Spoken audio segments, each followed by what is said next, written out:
कि आप कंप्यूटर रोज़ यूज़ करते हैं, लेकिन टेक्निकल चीज़ें थोड़ी सी अलग होती हैं। कंप्यूटर क्या होता है? कंप्यूटर एक man made programmable electronic device है जो इंस्ट्रक्शंस पर काम करता है। ये एक इम्पॉर्टेंट पार्ट है। कंप्यूटर में जो भी कुछ स्टोर होता है वो मेमोरी के रूप में होता है। मेमोरी होती है कंप्यूटर की, स्टोरेज होती है। मैंने एक अलग वीडियो भी बनाया है, स्टोरेज एंड मेमोरी, वो आप उसको देख सकते हैं। आपको सब पता चल जाएगा कंप्यूटर में क्या मेमोरी होती है, कितनी मेमोरी होती है, रैंडम एक्सेस मेमोरी क्या होती है, रीड ओनली मेमोरी क्या होती है, वो सब आपको उसमें पता चल जाएगा। तो मैं अपने आप को रिपीट नहीं करूँगा। देखिए, कंप्यूटर इंस्ट्रक्शंस पर काम करता है, खुद से काम नहीं करता, यानी कि स्वचालित नहीं होता।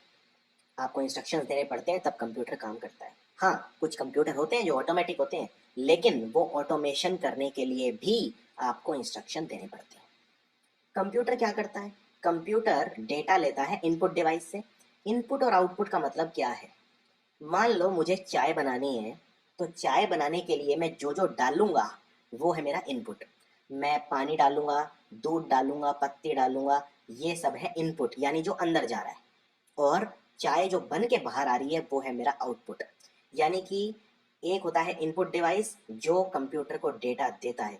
जैसे हमारी बॉडी है, हमारी बॉडी के अंदर अगर आप मेरे हाथ के ऊपर गर्म पानी डालेंगे तो वो इनपुट है। इनपुट मतलब मेरे हाथ से संदेश जाएगा दिमाग के पास, फिर दिमाग उस इंफॉर्मेशन को प्रोसेस करेगा और मेरे हाथ को संदेश देगा कि हाथ तुरंत हटा लो वरना जल जाओगे, और मैं जो तुरंत हाथ हटाऊंगा वो है आउटपुट। तो जो इनपुट इंफॉर्मेशन जाती है उसकी वजह से क्या निर्णय लिया जाता है वो होता है आउटपुट। और जो निर्णय लेने की प्रक्रिया होती है उसे कहते हैं इंफॉर्मेशन प्रोसेसिंग। तो कंप्यूटर भी ऐसे ही करता है। मान लो मैं कंप्यूटर में कीबोर्ड पर कुछ टाइप करता हूँ, तो वो टाइप कंप्यूटर कर रहा है, तो मैं जो टाइप कर रहा हूँ वो है इनपुट, यानी कीबोर्ड एक इनपुट डिवाइस है। इसी तरह मैं मान लो कंप्यूटर में कमांड देता हूँ कि भाई पन्ना प्रिंट करो, तो कंप्यूटर पेज को प्रिंट करेगा। तो यानी कि मैंने कमांड दी प्रिंट की, वो इनपुट है। और मैंने मान लो कीबोर्ड के ऊपर दबाया कंट्रोल+P, और आप जानते हैं शॉर्टकट, अगर मैं कंट्रोल+P दबाता हूँ मतलब ये प्रिंट कमांड है, तो ये इनपुट है मेरा जो मैंने कीबोर्ड से दिया। कंप्यूटर अब प्रिंटर को आदेश देगा कि तुम प्रिंट करो। तो कंप्यूटर ने इस इंफॉर्मेशन को पहले प्रोसेस किया, इसे देखा कि इंफॉर्मेशन ठीक है, सही कमांड दिया, तो कंप्यूटर उस पर आउटपुट करेगा। और आउटपुट क्या है कि प्रिंटर पन्ने को प्रिंट करेगा, यानी जो प्रिंटर है वो एक आउटपुट डिवाइस है। तो इस तरह से कंप्यूटर जो होता है वो इनपुट डिवाइस से डेटा लेता है और फिर आउटपुट डिवाइस पे डेटा को डिस्प्ले करता है, इंफॉर्मेशन को डिस्प्ले करता है, उसको आदेश देता है। तो ये होता है इनपुट और आउटपुट। दूसरी बात, कंप्यूटर जो होता है, आप ये इतनी सारी चीजें देख रहे हैं, ये मॉनिटर है, ये माउस है, ये कीबोर्ड है, ये हार्डवेयर है कि ये सॉफ्टवेयर है? हार्डवेयर वो हिस्सा है कंप्यूटर का जिसे मैं अपने हाथों से छू सकता हूँ। तो मैं माउस को भी अपने हाथ से छू सकता हूँ, कीबोर्ड को भी छू सकता हूँ, इन सब चीज़ों को छू सकता हूँ, कंप्यूटर की स्क्रीन को भी छू सकता हूँ। ये सारे के सारे हैं हार्डवेयर। लेकिन अगर मैं कहूँ मेरे कंप्यूटर में ये जो हिस्सा है इसे बोलते हैं डेस्कटॉप, DESKTOP। और मेरे कंप्यूटर के डेस्कटॉप के ऊपर अगर ये कोई आइकॉन है, क्या मैं इसे अपने हाथ से छू सकता हूँ? नहीं। मैं इस पे माउस से डबल क्लिक करूंगा तो ये खुल जाएगा और काम करेगा। ये एक गेम भी हो सकता है, सॉफ्टवेयर हो सकता है, कुछ भी हो सकता है, ये वेब ब्राउजर भी हो सकता है। तो ये एक सॉफ्टवेयर हो गया। इसी तरह जिस कंप्यूटर की चीज को मैं अपने हाथ से ना छू सकूं वो है सॉफ्टवेयर। अब एक बात आपको याद रखनी है, इस डेफिनेशन में आप ये मत सोच लग जाना कि भाई सीपीयू के अंदर जो तारे हैं मैं उन्हें अपने हाथ से नहीं छू सकता क्योंकि उन्हें बाहर से ढका हुआ है। ऐसा नहीं। अगर मेरे मेरे को अगर आप ये कंप्यूटर का ढांचा खोल दें तो मैं उन्हें अपने हाथ से छू सकूंगा, लेकिन जो ये आइकॉन है अगर मैं कंप्यूटर को ओपन भी कर दूं तो भी मैं इसे अपने हाथ से नहीं छू सकूंगा। हाथ से छूने का मतलब ये है कि ये कंप्यूटर की बहुत एक अंदरूनी प्रोग्रामेबल चीज है जिसको हाथ से छुआ ही नहीं जा सकता। चाहे मैं कंप्यूटर को बिल्कुल उसके ढांचे में तब्दील कर दूं, कंप्यूटर के सारे पुर्जे खोल दूं, तब भी मैं उसको हाथ से नहीं छू सकता। उसे बोलते हैं सॉफ्टवेयर। तो कंप्यूटर दो चीजों से मिलकर बनता है, एक हार्डवेयर और एक सॉफ्टवेयर। तो कंप्यूटर क्या क्या करता है, कंप्यूटर हम क्यों यूज करते हैं अपनी रोजमर्रा की जिंदगी में? स्पीड होती है कंप्यूटर में। अब इन सब चीजों में मैं बहुत ज्यादा डिटेल में नहीं जाऊंगा, ये बेसिक्स हैं एकदम। कंप्यूटर में अच्छी स्पीड होती है। कंप्यूटर अगर मैं सेम काम खुद कैलकुलेशन करने बैठूं तो बहुत टाइम लगेगा, कंप्यूटर उसे चुटकियों में कर देगा। कंप्यूटर की एक्यूरेसी होती है। कंप्यूटर में अगर आप मान लो माइक्रोसॉफ्ट एक्सेल यूज करते हो और उसमें कोई कैलकुलेशन करते हो तो वो काफी अच्छी रिजल्ट देगा, उसमें आपको ये परवाह करने की जरूरत नहीं है कि वो आंसर गलत है। और कंप्यूटर में अगर आप इनपुट गलत दोगे तो आउटपुट भी गलत आएगा। मान लो मैंने कंट्रोल P कमांड नहीं दी उसकी बजाय कंट्रोल जेड दे दी तो क्या प्रिंट हो जाएगा? नहीं, क्योंकि कंट्रोल जेड तो अंडू का होता है, अंडू के लिए होता है कंट्रोल जेड, यानी कि जो मैंने काम किया है उसको वापस लेने के लिए होता है अंडू यानी कंट्रोल जेड। तो मैं अगर गलत कमांड दूंगा तो गलत आउटपुट आएगा। इसको बोलते हैं गार्बेज इन गार्बेज आउट, यानी कि अगर आप कूड़ा डालोगे तो कूड़ा ही निकालोगे, अगर आपने बबूल का पेड़ बोया है तो बबूल के कांटे ही मिलेंगे, यानी garbage in garbage out, in short GIGO इसे कहा जाता है, गीगो। तो जो भी बताता चलूँ ये आप नोट करते जाइए, ये शॉर्ट फॉर्म और फुल फॉर्म कंप्यूटर की काफ़ी पूछी जाती है। कंप्यूटर में स्टोरेज कैपेबिलिटी है, आप मूवीज़ वगैरह कुछ भी अपना इंपॉर्टेंट डेटा कंप्यूटर में डाल सकते हो। ऑटोमेटिक है कंप्यूटर, बहुत ज़्यादा कोई इसमें एक बार कमांड दे दी जाए तो कंप्यूटर अपना टास्क ऑटोमेटिकली परफॉर्म करता है, स्वचालित होता है। डिलीजेंस, कंप्यूटर में कोई एरर नहीं आते, कंप्यूटर में एटलीस्ट कोई बहुत बड़े एरर नहीं आते, अगर काम है तो उसमें एक गारंटी रहेगी एक्यूरेसी की। वर्सेटैलिटी, कंप्यूटर बहुत तरह की चीज़ें कर सकता है, इसको बोलते हैं वर्सेटिलिटी। और इकोनॉमिकल, एक बार पैसा जरूर लगता है कंप्यूटर खरीदने में, लेकिन आप देखेंगे कि लंबे समय में कंप्यूटर बहुत ज़्यादा किफ़ायती है, इकोनॉमिकल है। तो ये है कंप्यूटर के कुछ फ़ायदे। कंप्यूटर के कुछ नुकसान भी हैं, कंप्यूटर के पास अपना दिमाग नहीं है, यानी नो आईक्यू, कंप्यूटर का आईक्यू ज़ीरो है एकदम। लेकिन आजकल वैसे कुछ ऐसे कंप्यूटर आ गए हैं जिनमें आर्टिफिशियल इंटेलिजेंस का कंसेप्ट आ गया है। हालांकि अभी ये बहुत जल्दी है इस पे बात करना, आर्टिफिशियल इंटेलिजेंस, आने वाले कंप्यूटर किस तरह के होंगे, उनमें कितना दिमाग होगा, ये सब हम सोच के अपना दिमाग खराब नहीं करेंगे एटलीस्ट। तो कंप्यूटर के पास हम यही मान के चलते हैं कि अपना दिमाग नहीं है, कंप्यूटर किसी व्यक्ति की जगह नहीं ले सकता, किसी व्यक्ति विशेष की जगह नहीं ले सकता। दूसरा डिपेंडेंसी, जैसा मैंने बताया कंप्यूटर में आपको कमांड देने पड़ते हैं तभी तो कंप्यूटर काम करेगा, यानी कि कंप्यूटर निर्भर है ह्यूमन बींग्स के ऊपर। और दूसरा, कंप्यूटर के पास इमोशंस नहीं होते, कभी आप ऐसा कंप्यूटर नहीं देखोगे जो रो रहा है या हंस रहा है, तो ये कुछ लिमिटेशन है। हालांकि ऐसा कहा जा रहा है कि आज से 50 साल बाद ऐसे कंप्यूटर भी होंगे जो, 50 ही क्यों बल्कि 10 साल बाद, जिनमें फीलिंग होगी, इमोशंस होंगे। अब देखते हैं डेवलपमेंट ऑफ कंप्यूटर्स, कंप्यूटर्स की डेवलपमेंट, कंप्यूटर कहाँ से आया, क्या हुआ। तो जो ये इतना टाइम बीता, उनमें कंप्यूटर अवेलेबल नहीं था। अगर आप भारत ही देखें तो भारत में कंप्यूटर कब आए? भारत में कोई भी कंप्यूटर इस सदी में नहीं आया, और पिछली सदी में भी बहुत कम कंप्यूटर आए थे, लैपटॉप तो पिछली सदी में बिल्कुल ही नहीं आए। तो कहने का मतलब, अभी पहले देखते हैं डेवलपमेंट ऑफ कंप्यूटर। कंप्यूटर की जो डेवलपमेंट हुई है वो धीरे धीरे हुई है, कभी पहले कैलकुलेटर आया, फिर कुछ आया, फिर कुछ आया, धीरे धीरे वो बढ़ता गया, बढ़ता गया, बढ़ता गया, और फिर कंप्यूटर बना। तो ये जो टाइम है इसे दो हिस्सों में हम बांट सकते हैं। एक है मैकेनिकल ईरा, ईरा मतलब होता है बहुत लंबा समय, मैकेनिकल ईरा, और दूसरा है इलेक्ट्रॉनिक ईरा। मैकेनिकल ईरा क्या था? मैकेनिकल ईरा के अंदर जो मशीन्स थी वो ऑटोमेटिक कैलकुलेशन करती थी, जैसे एडिशन, सब्ट्रैक्शन, यानी कि जमा करना, जोड़ करना, घटाना, सब्ट्रैक्शन करना, गुना करना या भाग करना, मल्टीप्लाई करना या डिवाइड करना। तो ये सब करती थी मशीन्स। और जैसे सबसे पहली थी अबाकस। अबाकस डिस्कवर हुआ था 16वीं सदी के अंदर, चाइना के अंदर। ये पहला मैकेनिकल कैलकुलेटिंग डिवाइस था। इसके अंदर बीड्स थे, और बीड्स होते हैं जैसे माला जपते हैं उसी तरह से इसमें बीड्स थे, और वो बीड्स वगैरह से ये कैलकुलेशन, सब्ट्रैक्शन वगैरह संभव था, उसको बोलते थे एबेकस। फिर आया Napier's bones. Napier's bones invent किया जॉन नेपियर ने 1617 में। ये हम थोड़ा सा इतिहास देख रहे हैं, कई बार एक आधा कोई क्वेश्चन टपक जाए यहाँ से तो आ सकता है, तो आप थोड़ा सा केयरफुल रहिए। कंप्यूटर के नंबर मेरे ख्याल से कटने नहीं चाहिए, और सब्जेक्ट्स में स्कोर करना थोड़ा सा कठिन है, कंप्यूटर में बिल्कुल आसान है, बिल्कुल बेसिक क्वेश्चन पूछे जाते हैं। सो जॉन नेपियर ने 1617 के अंदर डिस्कवर किया था नेपियर्स बोन। ये एक 3D स्ट्रक्चर था, 3 डायमेंशनल, और इसमें जो नंबर्स थे वो 0 से 9 तक थे सिर्फ। फिर आया पास्कलिन। पास्कलिन को बनाया ब्लेज पास्कल नाम के वैज्ञानिक ने, और ये बिल्कुल वही सब काम करता था। इसमें दो सेट थे जिसमें 6 डायल थे और काउंटर व्हील थे जो डेसिमल नंबर को रिप्रेजेंट करते थे, जो दशमलव होता है उसको भी रिप्रेजेंट करते थे पास्कलिन के अंदर। ब्लेज पास्कल ने इसको डिस्कवर किया था। फिर आया analytical engine. Analytical engine discover किया सबसे पहले चार्ल्स बेबेज ने। अगर मैं आपसे पूछूं कंप्यूटर के जनक कौन है, फादर ऑफ कंप्यूटर कौन है, तो आंसर है चार्ल्स बेबेज। अगर आपसे पूछे भाई कंप्यूटर का किसने आविष्कार किया, आप आंसर मार्क करोगे चार्ल्स बेबेज। हालांकि ये पूर्ण तरह सत्य नहीं है, लेकिन आपके लेवल तक आप मार्क करोगे चार्ल्स बेबेज। तो उसके बाद ये इसने कंस्ट्रक्ट किया डेसिमल काउंटिंग व्हील, और इसकी जो कैपेसिटी थी वो थी 1000 नंबर तक, और इसमें जो एक नंबर था वो 50 डिजिट का को 50 डिजिट थे उसके अंदर, each number consisting of 50 digits. फिर एक टैबुलेटिंग मशीन आई। टैबुलेटिंग मशीन यानी कि जो जोड़ भाग करने की, गिनने की मशीन आई। इसको इन्वेंट किया 1880 के अंदर हरमन होलेरिथ ने।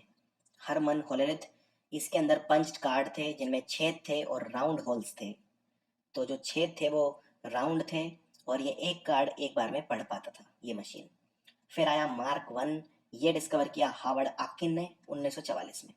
ये जो बनाया गया वो आईबीएम कंपनी की मदद से बनाया गया। ये आईबीएम कंपनी वही आईटी कंपनी है जो आज दुनिया की नंबर 1 कंपनी है। इसका साल का जो रेवेन्यू है वो 120 बिलियन डॉलर के आसपास है। और ये डेसिमल काउंटर व्हील थे इसके अंदर और मेन मेमोरी के लिए, और इसमें भी पंच पेपर टेप थी जो यूज़ किए जाते थे। बस आप नाम याद रख लो और साइंटिस्ट का नाम याद रख लो। अब बात करते हैं इलेक्ट्रॉनिक इरा। ये एडवांस इरा है जो बाद में आई जब इलेक्ट्रॉनिक चीज़ें बनने लगी। तो जैसे आप देख रहे हैं पहली मैकेनिकल इरा। मैकेनिकल इरा मतलब मैं आपको 4 पत्थर दूं, आप उन्हें जोड़ोगे, या 4 बीड्स दूं, 50 बीड दूं। तो इलेक्ट्रॉनिक नहीं थे ये डिवाइस, सारे मैकेनिकल थे। अब हम आते हैं इलेक्ट्रॉनिक इरा की तरफ। इलेक्ट्रॉनिक इरा में सबसे पहले आया ENIAC, जिसको बोलते हैं electronic numerical integrator and calculator. तो ये डेवलप किया था यूनिवर्सिटी ऑफ पेनिसिल्वेनिया ने, और साइंटिस्ट थे 2, एक था जॉन मॉकली और दूसरा था जे प्रेस्पर एकर्ट। तो इन्होंने इस मशीन को यूज़ किया मौसम की जानकारी के लिए, वेदर फोरकास्टिंग के लिए और अपने साइंटिफिक पर्पसेस के लिए। दूसरा आया EDVAC, जिसको बोलते हैं electronic discrete variable automatic computer. ये मशीन जो थी ये बेस थी स्टोरेज प्रोग्राम कंसेप्ट पे, और इसको सबसे पहले पब्लिश किया था जॉन वॉन न्यूमैन ने। इसने काम करना स्टार्ट किया 1951 के अंदर, और ये साइंटिफिक कैलकुलेशन आसानी से कर लेता था। फिर आया यूनिवैक, जिसे बोलते हैं यूनिवर्सल ऑटोमेटिक कंप्यूटर। इसको सबसे पहले इसका आविष्कार किया एकर्ट ने और JW मॉकली ने। JW मॉकली, ये वही मॉकली हैं जिन्होंने ENIAC का भी आविष्कार किया था। इसमें मैग्नेटिक टेप थे जो इनपुट और आउटपुट का काम करते थे। तो इसको इतना, ये जो कंप्यूटर वगैरह बनने लगे इनको हम 5 भागों में बांट सकते हैं। इनको बोलते हैं कंप्यूटर के 5 जनरेशन, 5 पीढ़ी कंप्यूटर की। ये आप डायग्राम में बड़ी आसानी से देख सकते हो कौन कौन से कंप्यूटर आए, एडवांस होते गए। ये फर्स्ट जनरेशन, ये सेकंड जनरेशन, फिर थर्ड, फिर फोर्थ, फिर फिफ्थ। तो ये कंप्यूटर देखते हैं इनमें क्या क्या हुआ, क्या क्या चेंजेस आए, क्या क्या क्वेश्चन इस पे बनते हैं। तो आपको याद रखना है कंप्यूटर के 5 जनरेशन। सबसे पहला जनरेशन था कंप्यूटर का 1940 से 1956। आई रिपीट, 1940 से 1956 इसको कहा जाता है कंप्यूटर की पहली पीढ़ी या first generation computer. First generation computer के अंदर वैक्यूम ट्यूब यूज होती थी सर्किटरी के लिए, और मैग्नेटिक ड्रम यूज होते थे मेमोरी के लिए। मैग्नेटिक जो टेप थे, मैग्नेटिक ड्रम यूज होते थे मेमोरी के लिए जो कंप्यूटर के अंदर स्टोरेज थी, और सर्किट के लिए यूज होते थे वैक्यूम ट्यूब। और ये पूरा का इतने बड़े होते थे कि पूरा का पूरा कमरा ले लेते थे। और ये जो फर्स्ट जनरेशन कंप्यूटर थे ये मशीन लैंग्वेज पर निर्भर करते थे, बहुत ज़्यादा एक्सपेंसिव थे, बहुत महंगे थे, बहुत ज़्यादा बिजली खाते थे, इनसे बहुत ज़्यादा गर्मी निकलती थी, और इस गर्मी की वजह से कई बार कंप्यूटर फूक जाता था, कई बार कंप्यूटर खराब हो जाता था, जल जाता था। और इसीलिए बहुत ज़्यादा ठंडे एनवायरनमेंट में नहीं रखना पड़ता था। उस वक्त कोई एसी वगैरह भी नहीं होते थे। सो फर्स्ट जनरेशन कंप्यूटर जो थे कई बार तो पूरी बिल्डिंग जितने बड़े होते थे। तो ये बहुत बड़े बड़े कमरों में रखे जाते थे, जो एक मंजिला इमारत है उतने बड़े भी कई बार होते थे। तो इनके एग्जाम्पल हैं जैसे यूनिवैक, यूनिवैक मैं आपको बता चुका हूँ इसकी फुल फॉर्म, और ENIAC। ये सारे फर्स्ट जनरेशन कंप्यूटर थे, जब कंप्यूटर बनाने की कोशिश की गई तब ये थे यूनिवैक और ENIAC। ये आप देख सकते हैं कितने बड़े बड़े हैं। ये पूरा कमरा भर गया है इस कंप्यूटर से, ये इतना बड़ा है। ये भी आप देख सकते हैं कितना बड़ा कंप्यूटर है, ये आदमी से भी लंबा है, ये आदमी यहाँ तक है, ये कंप्यूटर यहाँ तक है। ये फर्स्ट जनरेशन कंप्यूटर है। बहुत ज़्यादा बिजली खाते थे, बहुत ज़्यादा गर्मी निकलती थी। मेन इसमें आपको याद रखना है एक तो वैक्यूम ट्यूब, और दूसरा आपको याद रखना है मैग्नेटिक ड्रम। चलिए अब बात करते हैं दूसरी पीढ़ी कंप्यूटर की। दूसरी पीढ़ी कंप्यूटर की 1956 से 1963 तक, 1956 से 1963 तक। भाई इनके अंदर वैक्यूम जो ट्यूब थी वो यूज़ नहीं होती थी। अब वैक्यूम ट्यूब सिर्फ फर्स्ट जनरेशन कंप्यूटर में यूज़ होती थी, और वैक्यूम ट्यूब को रिप्लेस किसने किया? ट्रांजिस्टर। यानी सेकंड जनरेशन कंप्यूटर के अंदर आ गए ट्रांजिस्टर। तो ये थे second generation of computer. Second generation of computer के अंदर जो क्रिप्टिक बाइनरी मशीन लैंग्वेज थी वो अब उतनी यूज़ नहीं होती थी। फर्स्ट जनरेशन में मशीन लैंग्वेज यूज होती थी, अब बाइनरी मशीन लैंग्वेज की जगह सिंबॉलिक लैंग्वेज यूज होने लगी, और जो हाई लेवल प्रोग्रामिंग लैंग्वेज है वो भी डेवलप हो गई।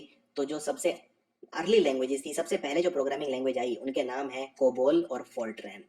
यानी जो सेकंड जनरेशन कंप्यूटर थी वो कोबोल और फोर्ट्रैन यूज करते थे। और ये पहले कंप्यूटर थे जो इंस्ट्रक्शंस को स्टोर कर पाते थे अपनी मेमोरी के अंदर। यानी हर बार नई इंस्ट्रक्शन सेट क्रिएट करने की जरूरत नहीं थी, कुछ ना कुछ इंस्ट्रक्शन इनकी जो मेमोरी थी इनकी याददाश्त में स्टोर हो जाते थे। ये है एग्जाम्पल सेकेंड जनरेशन कंप्यूटर का। बहुत ही पुराना तरह का कंप्यूटर है, बहुत ही दकियानूसी कंप्यूटर है, इसमें फंक्शनलिटी बहुत लिमिटेड है, लैंग्वेज लिमिटेड है, इनका भी साइज़ काफ़ी बड़ा है रिलेटिवली। चलिए अब बात करते हैं थर्ड जनरेशन कंप्यूटर, कंप्यूटर की तीसरी पीढ़ी। ये 1964 से 1971 तक हुए। इन कंप्यूटर में जो इंटीग्रेटेड सर्किट था वो था, ये था सबसे बड़ा इम्पोर्टेंट। जो इनकी जो कैरेक्टरिस्टिक है ये थी कि इनके अंदर इंटीग्रेटेड सर्किट का यूज़ हुआ सबसे पहले। और सबसे बड़ा जो फीचर है थर्ड जनरेशन कंप्यूटर का वो है इंटीग्रेटेड सर्किट।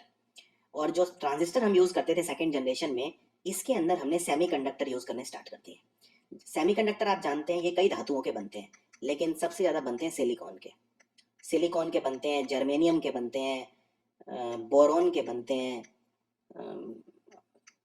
कैडमियम के बनते हैं, CADMIUM, ये तो कुछ सेमीकंडक्टर हैं। सेमीकंडक्टर होते हैं जो ना तो कंडक्टर होते हैं, कंडक्टर होते हैं मेटल, और इंसुलेटर होते हैं नॉन मेटल। कंडक्टर के अंदर से करंट पास हो जाता है और इंसुलेटर के अंदर से करंट पास नहीं होता है, तो ये उनकी बीच के होते हैं सेमीकंडक्टर। ये आपको याद रखना है। जैसे सिलिकॉन, जर्मेनियम, बोरॉन, कैडमियम, ये सब सेमीकंडक्टर है। तो इसमें सिलिकॉन के बनते थे, चिप्स जो बनते थे अंदर कंप्यूटर में वो सिलिकॉन के बनते थे। ट्रांजिस्टर अब यूज उतने नहीं होते थे। दूसरी बात, जो पंच कार्ड थे और प्रिंट आउट्स थे, उनकी बजाय थर्ड जनरेशन कंप्यूटर में कीबोर्ड आ गया, मॉनिटर आ गया और ऑपरेटिंग सिस्टम आ गया। ऑपरेटिंग सिस्टम क्या होता है? ऑपरेटिंग सिस्टम होता है जो कंप्यूटर का जो हार्डवेयर है, यानी जो बाहरी ढांचा है, उसमें और जो कंप्यूटर को चला रहा है उसके बीच में एक रिश्ता स्थापित करता है, उसे बोलते हैं ऑपरेटिंग सिस्टम। तो ऑपरेटिंग सिस्टम का एग्जांपल है जैसे विंडोज़ हो गया, मैक हो गया, लिनक्स, यूनिक्स, ये सब हो गए। तो पहली पहली बार ऑपरेटिंग सिस्टम कब आया? ऑपरेटिंग सिस्टम आया थर्ड जनरेशन कंप्यूटर के अंदर, और कीबोर्ड, मॉनिटर, ये सब यूज़ करने लगे हम। सो इसका फ़ायदा ये था ऑपरेटिंग सिस्टम का, कि ऑपरेटिंग सिस्टम ये हमें परमिट करता है, कि एनेबल करता है हमें कि हम बहुत सारी एप्लीकेशन एक साथ खोल सकते हैं। कंप्यूटर में आज भी जैसे आप कंप्यूटर खोलते हैं तो आप 50 चीज़ें एक साथ खोल सकते हैं। आपके बैकग्राउंड में कोई गेम चल रहा है, म्यूजिक चल रहा है, इधर आप इंटरनेट कर रहे हैं, तो बहुत सारी चीज़ें एक साथ चल सकती हैं थर्ड जनरेशन कंप्यूटर के अंदर। तो ये आप देख सकते हैं थर्ड जनरेशन कंप्यूटर, ये काफ़ी इम्प्रूव्ड कंप्यूटर लग रहा है देखने से ही। तो ये सब थर्ड जनरेशन कंप्यूटर है, ये बिल्कुल नए कंप्यूटर जैसा है, आधुनिक कंप्यूटर जो हैं उनके जैसा ही है। चलिए अब आते हैं fourth generation computer. Fourth generation computer 1971 से लेके अब तक चल रहे हैं, 1971 से प्रेजेंट तक। तो फोर्थ जनरेशन कंप्यूटर, अब तो आप कोई भी कंप्यूटर देख ही सकते हैं, वो सब फोर्थ जनरेशन कंप्यूटर है। सो इसके अंदर जो माइक्रो प्रोसेसर है वो फोर्थ जनरेशन ऑफ कंप्यूटर उसको लेके आया। और इसमें बहुत सारे इंटीग्रेटेड सर्किट होते हैं, बहुत सारे, और ये सारे एक ही सिलिकॉन चिप के ऊपर बने होते हैं, ये आपको याद रखना है। तो जो इंटेल 4004 चिप था, ये डेवलप हुआ था 1971 में। ये जितने भी कंप्यूटर थे उनमें ये काफ़ी एक इम्पॉर्टेंट हिस्सा था। और इसके अंदर सेंट्रल प्रोसेसिंग यूनिट, यानी कि CPU भी होता है। CPU को कंप्यूटर का दिमाग कहते हैं।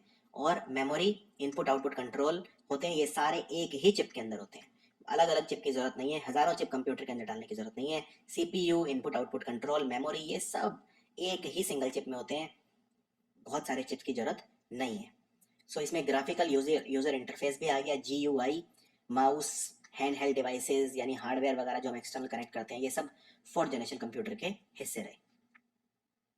तो ये जो आप यूज़ कर रहे हैं आजकल, ये फोर्थ जनरेशन कंप्यूटर, ये आप देख सकते हैं, ये वो चिप है, माइक्रो प्रोसेसर है, ये जो आप डायग्राम में देख रहे हैं। फिफ्थ जनरेशन कंप्यूटर जो आर्टिफिशियल इंटेलिजेंस है उस पर काम करेंगे। अब ये इतना कंसेप्ट अभी डेवलप ही हो रहा है, उतना ज़्यादा कोई बहुत ज़्यादा वो नहीं है। और इसमें कुछ इम्प्रूवमेंट हुई है, कुछ चीज़ें अवेलेबल हैं। जैसे कंप्यूटर में कुछ एप्लीकेशंस होते हैं, जैसे वॉइस रिकग्निशन, यानी कंप्यूटर हमारी आवाज़ पहचान लेता है। जैसे आपने एप्पल का सुना होगा सॉफ्टवेयर एक सीरी, वो सीरी भी आवाज़ के उस पर काम करता है। तो आजकल कंप्यूटर में वॉइस रिकग्निशन, फेस रिकग्निशन, ये इस तरह की चीज़ें आ रही हैं। और सुपर कंडक्टर आ रहे हैं।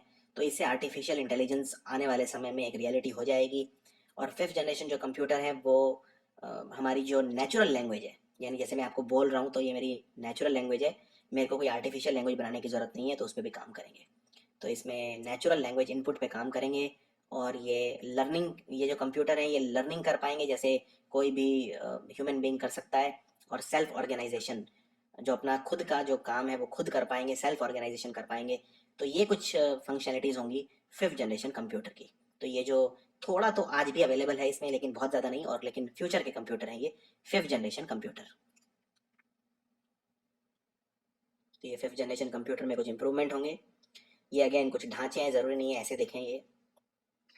सो अगर मैं इसको समअप करूँ एक उसमें टेबल के अंदर, तो 1st जनरेशन कंप्यूटर, सेकंड, ये ईयर आप छोड़ दीजिए, ईयर इंपॉर्टेंट नहीं है ज़्यादा, आप ये देख लीजिए बस। जैसे 1st जनरेशन कंप्यूटर में क्या था, वैक्यूम ट्यूब थे मेन। 2nd जनरेशन में ट्रांजिस्टर आ गए। 3rd वाले में मैग्नेटिक टेप जिनकी कैपेसिटी बहुत ज़्यादा थी वो आ गए। 4th वाले के अंदर जो सेमीकंडक्टर थे, magnetic tape with floppy as portable आ गया। और 4th जनरेशन के अंदर जो 1975 से इसमें लिखा है 1988, हालांकि ईयर इंपॉर्टेंट नहीं है, इसमें बहुत सारे जो अलग अलग बुक्स हैं या वो हैं, वो अलग अलग लैंग्वेजेस अलग अलग वैल्यूज़ देती हैं। और 5th जनरेशन के अंदर जो लार्ज कैपेसिटी हार्ड डिस्क आ गई और ये सब चीज़ें आ गई। इनमें जो सिस्टम के नाम है वो भी हैं, जैसे IBM, पेंटिनम, परम, ये सब 5th जनरेशन है। और Apple 2, wax, grey 4th generation. IBM के CDC, PDP ये सब 3rd generation. Honeywell CDC, IBM 7030 ये है 2nd जनरेशन। और ENIC, EDVAC, TBM ये सब है 1st जनरेशन। अब मैं आपको बताता हूँ इस पर क्वेश्चन क्या आता है। क्वेश्चन इस पे ये आता है कि भाई 1st जनरेशन कंप्यूटर में क्या था, आंसर है वैक्यूम ट्यूब। मैं आपको सिर्फ एक एक वर्ड बता रहा हूँ जो आपको याद रखना है। 1st generation vacuum tube, 2nd generation transistor, 3rd generation में आपको याद रखना है 3rd जनरेशन में क्या था, तो आप याद रख सकते हैं 3rd जनरेशन इज, इसको एक ही वर्ड आपको याद रखना है, इंटीग्रेटेड सर्किट। ये वर्ड आपसे पूछेंगे एग्जाम में, इंटीग्रेटेड सर्किट कहाँ था, इंटीग्रेटेड सर्किट कहाँ था, इंटीग्रेटेड सर्किट था 3rd जनरेशन। ये जो आप ऊपर देख रहे हैं IC, IC मतलब इंटीग्रेटेड सर्किट। और 4th जनरेशन अगर आपसे पूछें, बस एक एक शब्द याद रखना है, 1st generation vacuum tube, 2nd generation transistor, 3rd generation integrated circuit, 4th generation में सिर्फ एक वर्ड याद रख लो, माइक्रो प्रोसेसर, बस। और 5th जनरेशन में एक वर्ड याद रख लो, आर्टिफिशियल इंटेलिजेंस, दैट्स इट। अगर आपको इतना भी याद है तो आप क्वेश्चन कर दोगे। चलिए आगे बढ़ते हैं। कंप्यूटर कुछ और तरह के भी होते हैं, जैसे सुपर कंप्यूटर। अब ये सुपर कंप्यूटर ये आप देख सकते हैं, ये इतने ज़्यादा ताकतवर हैं कि ये इतना डेटा ले सकते हैं कि जिसकी हद नहीं। जैसे फॉर एग्जांपल अगर आप ये सोचिए, यूट्यूब, यूट्यूब पे मेरा चैनल है, मैंने ही कम से कम 50-60 GB का डेटा डाल रखा है। आप ये सोचिए यूट्यूब पे हर रोज़ कितना GB का डेटा आता होगा, तो वो डेटा कहाँ जाएगा, कहाँ रखेंगे यूट्यूब वाले उसे। हर सेकंड इतने टेराबाइट के वीडियोस अपलोड होते हैं, तो वो डेटा कौन संभालेगा, वो संभालेगा सुपर कंप्यूटर। चलिए सुपर कंप्यूटर के बारे में कुछ बताता हूँ। सुपर कंप्यूटर सबसे पावरफुल और सबसे फास्टेस्ट कंप्यूटर होते हैं जितने भी डिजिटल कंप्यूटर हैं उनमें। ये डिजिटल कंप्यूटर क्या होता है ये मैं आपको बाद में बताऊंगा। डिजिटल और एनालॉग दो तरह के कंप्यूटर होते हैं। इनमें बिलियंस ऑफ इंस्ट्रक्शंस आप दे सकते हो पर सेकंड, BIPS जैसे बोलते हैं, मतलब असंख्य, मतलब खरबों खरबों इंस्ट्रक्शंस आप दे सकते हो हर सेकंड में। ये कंप्यूटर बहुत स्पेशल पर्पस के लिए बनाए जाते हैं और इनमें बहुत ज़्यादा डेटा, बहुत सारी कैलकुलेशन, आप मतलब जो ह्यूमन, मतलब जो कैपेबिलिटी है उनसे परे, आदमी की क्षमता से परे इतना ज़्यादा कैलकुलेशन ही कर सकते हैं, इतनी ज़्यादा ये डेटा ले सकते हैं। और ये सुपर कंप्यूटर जो होता है, इसमें जो कैलकुलेशन करने की, कंप्यूटिंग करने की जो कैपेसिटी है वो 40,000 माइक्रो कंप्यूटर के इक्वल होती है। माइक्रो कंप्यूटर क्या होता है, ये जो हम घर में आजकल यूज़ करते हैं नॉर्मल कंप्यूटर, वो माइक्रो कंप्यूटर है। तो 40,000 कंप्यूटर के बराबर होता है एक सुपर कंप्यूटर। तो ये कंप्यूटर बहुत महंगे होते हैं, मतलब एक एक कंप्यूटर कई सौ करोड़ का आता है, बहुत महंगे होते हैं। 15 से 20 मिलियन डॉलर का एक कंप्यूटर आता है। 15-20 मिलियन डॉलर आप समझते हैं, 1 मिलियन डॉलर होता है 6.5 करोड़। अगर मैं डॉलर की वैल्यू 65 रुपये लूँ तो 6.5 करोड़ से आप इसको मल्टीप्लाई कर दीजिए तो लगभग हो जाएगा मतलब लगभग 130 करोड़ के आसपास, 130 करोड़ रुपए का एक कंप्यूटर। इसलिए ये जो बहुत बड़ी जो ऑर्गेनाइजेशन हैं वो यूज़ करती हैं सुपर कंप्यूटर, जैसे नासा है या जो गवर्नमेंट एजेंसीज हैं जहाँ बहुत ज़्यादा जो सीक्रेट डेटा और बहुत बड़े बड़े डेटा जो लेने होते हैं, डिफेंस है, वेपन्स हैं, वेदर फॉरकास्टिंग है, सैटेलाइट कम्युनिकेशन है, न्यूक्लियर रिसर्च इनमें यूज़ होते हैं। और ये बहुत ज़्यादा स्पेस लेते हैं और टेम्परेचर कंट्रोल्ड रूम होना चाहिए, बहुत गर्मी होती है इनके अंदर, बहुत ज़्यादा ठंडे कमरे के अंदर रखे जाते हैं ये। तो इनका एग्जाम्पल है NEC 500, क्रे XMP 24 एक्सेट्रा। दूसरे हैं main frame computer. Main frame computer क्या होते हैं, ये भी बड़े होते हैं, पावरफुल होते हैं और बहुत ही ज़्यादा इनमें हाई प्रोसेसिंग पावर होती है। और ये डिज़ाइन होते हैं बहुत बड़े डेटा को संभालने के लिए, बहुत लार्ज स्केल डेटा प्रोसेसिंग के लिए होते हैं। अगेन ये बहुत बड़े होते हैं, इनमें जो 1000 स्क्वायर फीट एरिया में एक कंप्यूटर रखा जाता है और बहुत ज़्यादा टर्मिनल होते हैं इनके अंदर। तो ये भी अगेन बिग ऑर्गेनाइजेशन यूज़ करती हैं, जैसे bank, insurance company, airlines, railways etcetera. तो इनके एग्जांपल हैं जैसे IBM 1401, ICL 39, साइबर 170। IBM 1401 ये पहला कंप्यूटर था जो नेपाल में आया था। अगले हैं mini computer. Mini computer mini computer सबसे पहले 1960 के अंदर रिलीज हुए थे। मिनी इसका नाम इसलिए बहुत छोटे होते हैं, और इनका जो प्राइस है वो भी कम होता है मेन फ्रेम कंप्यूटर के मुकाबले। और इनकी जो क्षमता है वो मेन फ्रेम कंप्यूटर और माइक्रो कंप्यूटर के बीच की है। माइक्रो कंप्यूटर वो है जो हम आज यूज़ कर रहे हैं, तो इनके बीच की क्षमता है इनकी, माइक्रो कंप्यूटर और मेन फ्रेम कंप्यूटर के बीच की। इसीलिए हमें माइक्रो कंप्यूटर को बोलते हैं, ध्यान से सुनिए, माइक्रो कंप्यूटर को इसलिए हम बोलते हैं मिड रेंज कंप्यूटर। और इसमें जो मेन फ्रेम कंप्यूटर है उसकी तरह जो माइक्रो कंप्यूटर है उसके मुकाबले ये ज़्यादा डेटा हैंडल कर सकते हैं, यानी कि इसकी क्षमता अगेन माइक्रो कंप्यूटर और मेन फ्रेम कंप्यूटर के बीच की है। तो ये 50 टर्मिनल तक सपोर्ट कर सकते हैं और 100 स्क्वायर फीट का एरिया चाहिए इसमें कंप्यूटर को। जो छोटी बिजनेस ऑर्गेनाइजेशन हैं, इंडस्ट्रीज़ हैं, बैंक्स हैं, यूनिवर्सिटीज़, ये सब इसे यूज़ करते हैं। एग्जाम्पल है प्राइम 9755, HCL, CDC 1700 एक्सेट्रा। फिर आते हैं माइक्रो कंप्यूटर जो हम यूज़ करते हैं डेली घरों के अंदर। माइक्रो कंप्यूटर होता है जिसके अंदर एक माइक्रो प्रोसेसर होता है, उसको बोलते हैं माइक्रो कंप्यूटर। और माइक्रो प्रोसेसर, आप CPU वगैरह तो समझते ही होंगे, सेंट्रल प्रोसेसिंग यूनिट, ये भी प्रोसेसर होता है, सेंट्रल प्रोसेसिंग यूनिट। ये कम पैसे का आता है, लो कॉस्ट कंप्यूटर है, स्मॉल है, इसमें स्पेस भी लिमिटेड होती है, बहुत ज़्यादा कैलकुलेशन ये नहीं कर सकता, बहुत ज़्यादा हाई फाई नहीं होता। तो इसके अंदर CPU होता है, सेंट्रल प्रोसेसिंग यूनिट होता है और एक ही चिप होती है।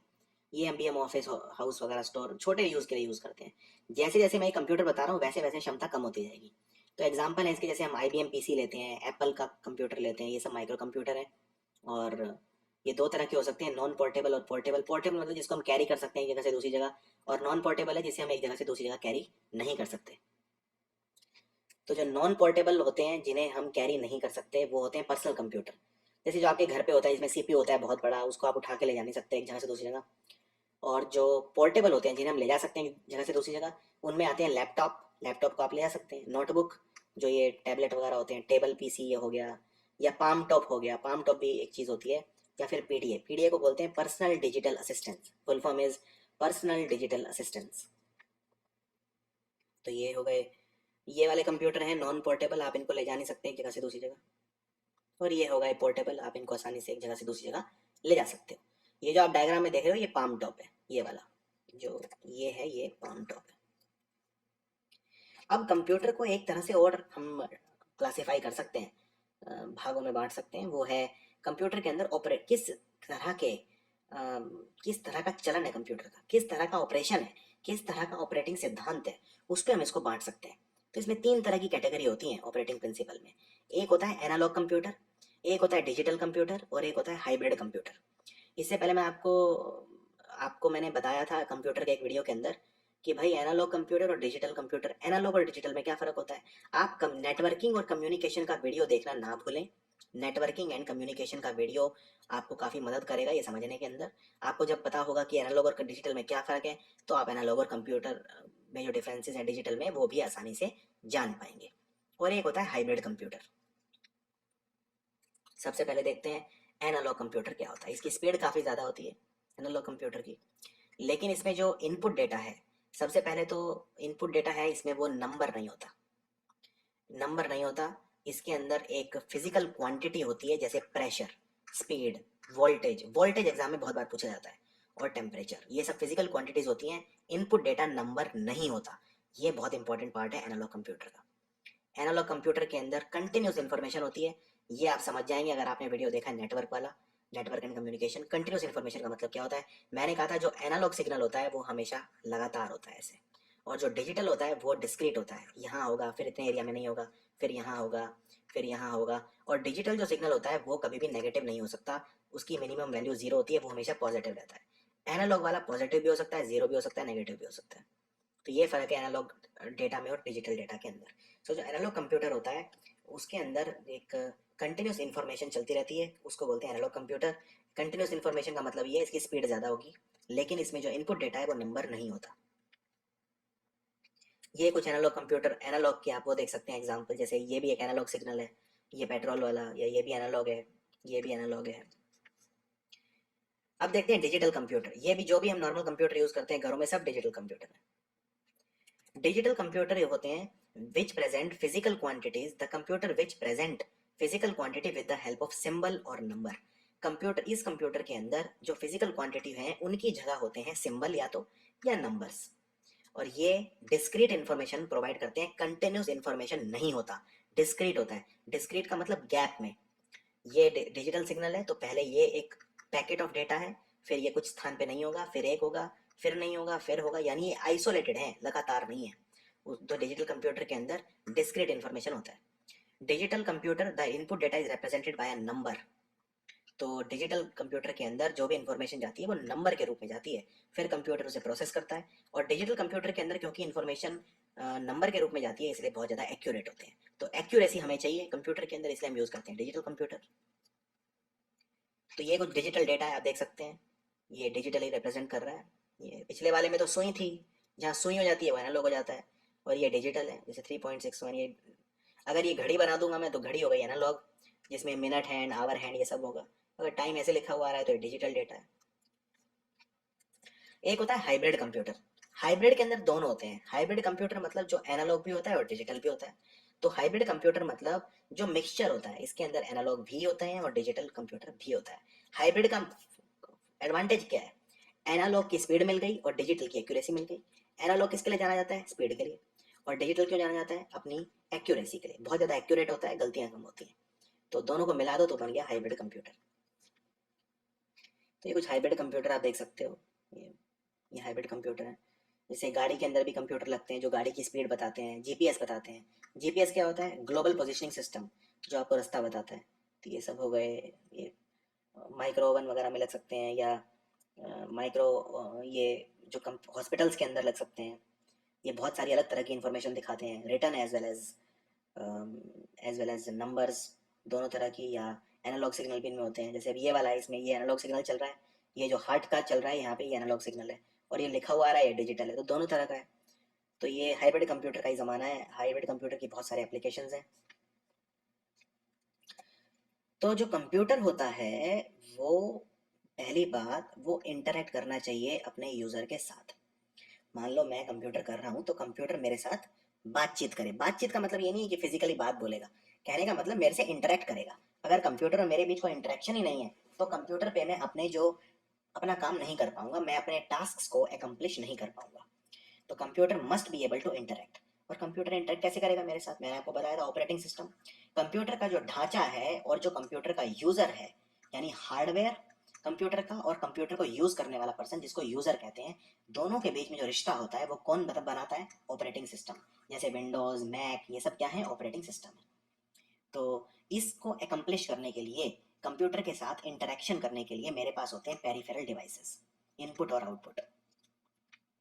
तो इनपुट डिवाइसेस क्या होते हैं? मैंने आपको बताया था इनपुट मतलब क्या होता है। जो भी चीज़ अंदर मैसेज लेके जाती है कंप्यूटर के, वो इनपुट होती है। सो कंप्यूटर के अंदर इनपुट डिवाइस का क्या काम है? इनपुट डिवाइस को हम डिफाइन करते हैं, ये ऐसा इलेक्ट्रोमैकेनिकल डिवाइस है जो हमें अलाउ करता है डेटा फीड करने के लिए कंप्यूटर के अंदर। और फिर कंप्यूटर उसका क्या करता है? डेटा का उसको स्टोर कर लेगा, जो भी हम डेटा फेंकेंगे कंप्यूटर के अंदर, कंप्यूटर से स्टोर कर लेगा।